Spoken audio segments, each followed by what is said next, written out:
First reading. A reading taken from the book of Numbers, chapter 11, verses 25 to 29. In those days, the Lord came down in the cloud and spoke to him, and took some of the Spirit that was on him, and put it on the 70 elders. And as soon as the Spirit rested on them, they prophesied, but they did not continue doing it. Now 2 men remained in the camp, one named Eldad and the other named Medad, and the Spirit rested on them. They were among those registered, but they had not gone out to the tent, and so they prophesied in the camp. And a young man ran and told Moses, Eldad and Medad are prophesying in the camp. And Joshua the son of Nun, the assistant of Moses from his youth, said, My lord Moses, stop them.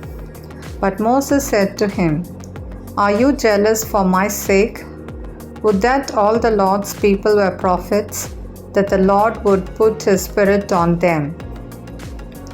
This is the word of the Lord. Thanks be to God. Second reading. A reading taken from the Holy Book of James, chapter 5, verses 1 to 6. Come now, you rich, weep and howl for the miseries that are coming upon you. Your riches have rotted, and your garments are moth-eaten. Your gold and silver have corroded, and their corrosion will be evidence against you, and will eat your flesh like fire.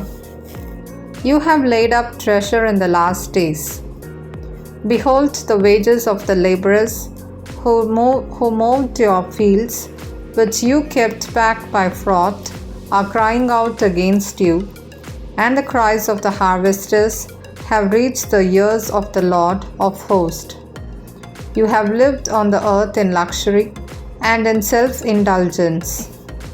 You have fattened your hearts in a day of slaughter. You have condemned, you have murdered the righteous person. He does not resist you. This is the word of the Lord. Thanks be to God.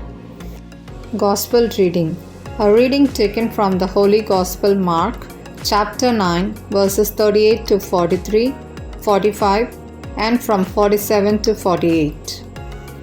John said to him, Teacher, we saw someone casting out demons in your name, and we tried to stop him, because he was not following us. But Jesus said, Do not stop him, for no one who does a mighty work in my name will be able soon afterward to speak evil of me. For the one who is not against us is for us. For truly I say to you, whoever gives you a cup of water to drink, because you belong to Christ, will by no means lose his reward. Whoever causes one of these little ones who believe in me to sin, it would be better for him if a great millstone were hung around his neck, and he were thrown into the sea. And if your hand causes you to sin, cut it off. It is better for you to enter life crippled than with 2 hands to go to hell, to the unquenchable fire. And if your foot causes you to sin, cut it off. It is better for you to enter life lame than with 2 feet to be thrown into hell. And if your eye causes you to sin, tear it out. It is better for you to enter the kingdom of God with 1 eye than with 2 eyes to be thrown into hell, where their worm does not die and the fire is not quenched. This is the word of the gospel. Thanks be to God.